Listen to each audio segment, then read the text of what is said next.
In this session, dear students, today I'm going to discuss with you section 134 to 137.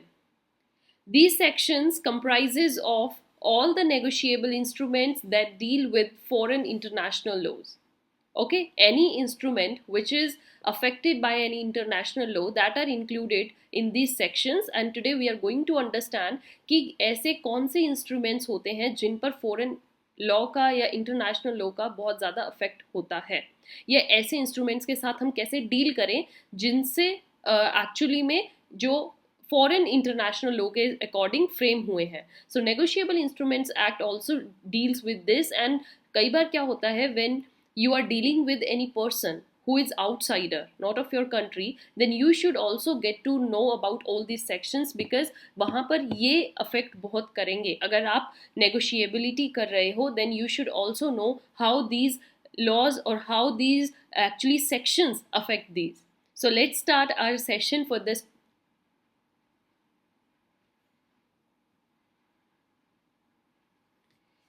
Now, the very first section is section 134.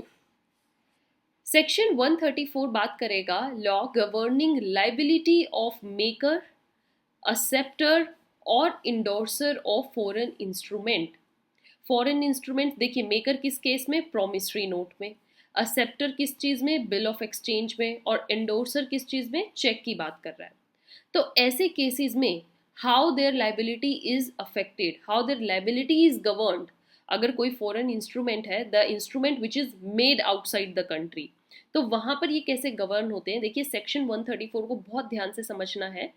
In the absence of a contract to the contrary, अगर parties के बीच में देखिए कोई contract नहीं है, if there was contract, तो फिर contract के अकॉर्डिंग ही आपको सब चलना पड़ेगा.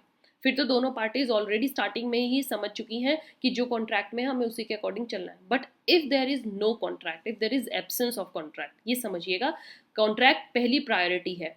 अगर कॉन्ट्रैक्ट नहीं है तो उसके बाद सेक्शन 134 का रूल अप्लाई होता है. ये क्या कहता है कि लाइबिलिटी जो रहेगी मेकर की, या फिर ड्रॉयर ऑफ प्रोमिसरी नोट, जो प्रोमिसरी नोट को बनाता है ना, जिस पर्सन के ऊपर एक्चुअली में लाइबिलिटी होती है वही बनाता है, बिल ऑफ एक्सचेंज या फिर चेक, ये सब रेगुलेट कौन करेगा. It is regulated in all essential matters by the law of the place where he made the instrument. जहाँ या जिस प्लेस पे वो इंस्ट्रूमेंट फ्रेम हुआ है, राइट किया गया है, बनाया गया है, उस प्लेस के अकॉर्डिंग ही वो इंस्ट्रूमेंट लागू होगा, उस पर वही कानून अप्लाई होगा जिस प्लेस पर वो बना है.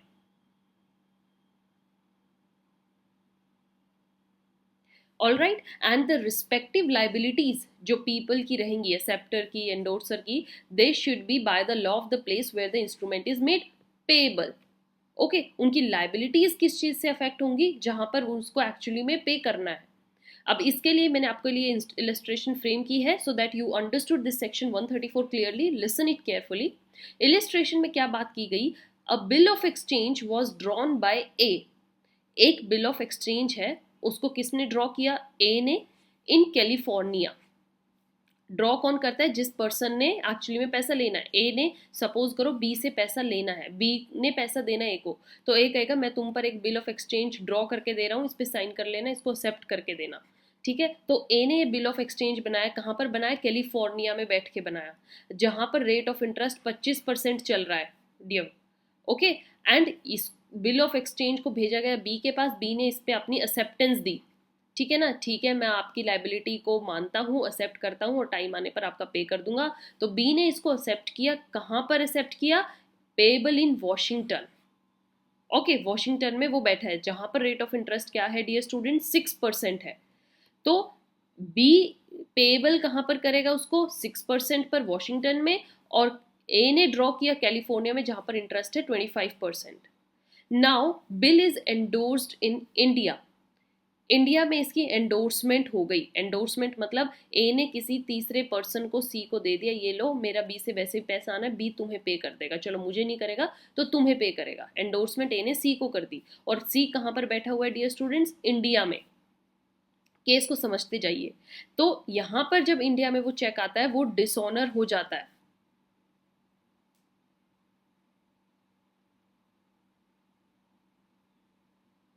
All right. जैसे इंडिया में चेक आया, एंडोर्स किया गया, इट वॉज डिसऑनर्ड। अब इस केस में क्या होता है, action on the bill is brought against be in India. अब बी पर तो केस फाइल किया जाएगा ना, अब सी तो इंडिया में बैठा है, वो बी पर एक्शन फाइल कर रहा है, कहाँ पर, इंडिया में। ही इज लाइबल टू पे। अब बताइए यहाँ पर लाइबिलिटी क्या रहेगी बी की। अब बी की लाइबिलिटी पेबल की है ना, पेबल, तो पेबल कहाँ पर था, वॉशिंगटन में, जहाँ पे 6% था। So he is liable to pay the interest at the rate of 6% only, उसकी लाइबिलिटी 6% रहेगी। But A is charge as drawer. अब अगर सी जो है, सपोज करो बी पर ना केस करे, ए पे केस कर दे, भैया दिया तो तुमने है मेरे को चेक, चेक तो डिसऑनर होगा, मेरी लाइबिलिटी फुलफिल करो। तो a is charge as a drawer, तो a is liable to pay interest of 25%। A देगा अपनी कंट्री के हिसाब से, बी देगा अपनी कंट्री के हिसाब से। जहां पर ड्रॉयर पे अगर केस फाइल होता है तो उसको अपनी प्लेस ऑफ के अकॉर्डिंग देना है, बी पर अगर होगा जो वहां पर जहां पर मेड पेबल था तो वो उसके अकॉर्डिंग होगा, रिस्पेक्टिव कंट्रीज के according.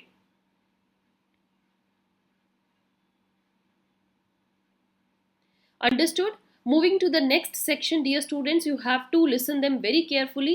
Section 135. It talks about the law of place of payment governs dishonor.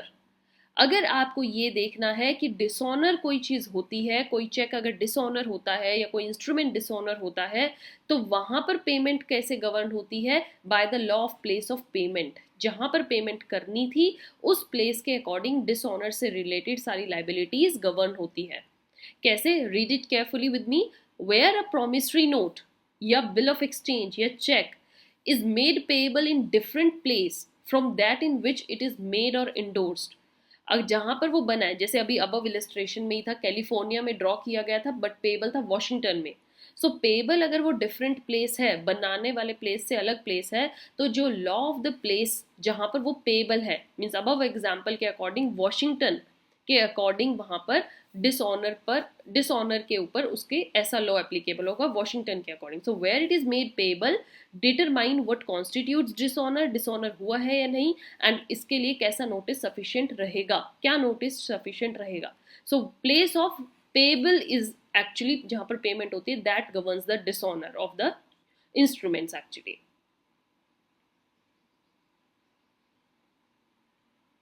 For this we have also illustration, dear students. Suppose a bill of exchange है यहाँ पर, drawn and endorsed in India.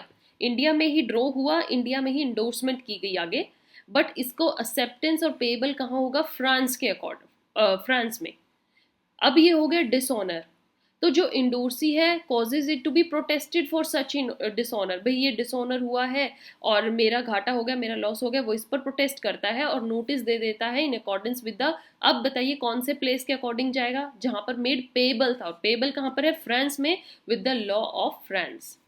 Okay, do note in accordance with the rule here in content, but यहाँ पर कौन सा place का law applicable होगा, the place where it was made payable. So France के अकॉर्डिंग इसको पेमेंट के according dishonour का सारा सिस्टम उसके अकॉर्डिंग ही रेगुलेट होगा, according with the rules here in content.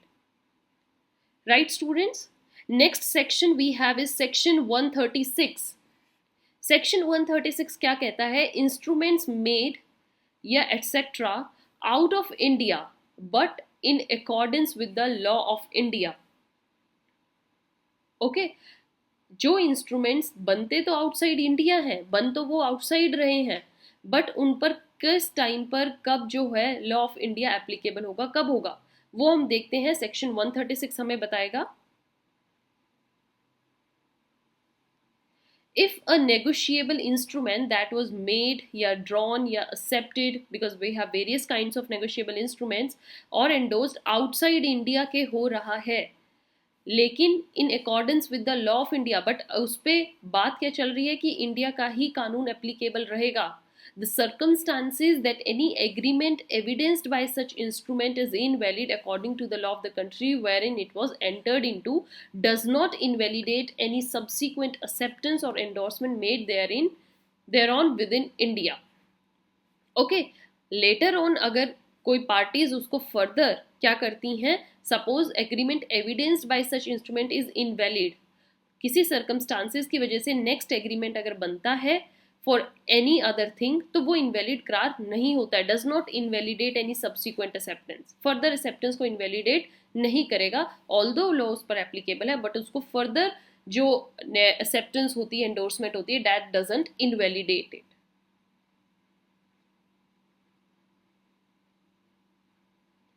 I hope you are understanding, dear students. Then last section of today's session will be section 137. 137 talks about presumption as to foreign law. हम कब presume करके चलेंगे कि भैया इन instruments पर तो foreign law ही applicable होता है. So the law of any foreign country regarding promissory notes, bill of exchange or checks shall be presumed to be same as that of India. हम मान के चलते हैं कि बाहर का जो कानून है वो इंडिया जैसा ही है, unless and until contrary is proved. अगर कोई भी चीज कॉन्ट्रैरी प्रूव नहीं की जाएगी, then we will presume that foreign law is equals to that of India, that of the our nation.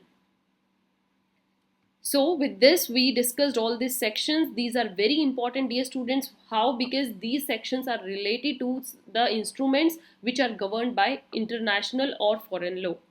With this session came to an end. Please get in touch with us. You can mail us your queries on learnwithnishman@gmail.com. Follow us on Telegram, Instagram. If you have any queries, if you need notes, आपको किसी particular act के notes चाहिए, अभी जो new act आए हैं उनसे related आपको कोई भी अगर प्रॉब्लम है, क्वेरीज हैं, तो you can contact us freely on this number. You can WhatsApp us. We are available there for you. Thank you and have a nice day.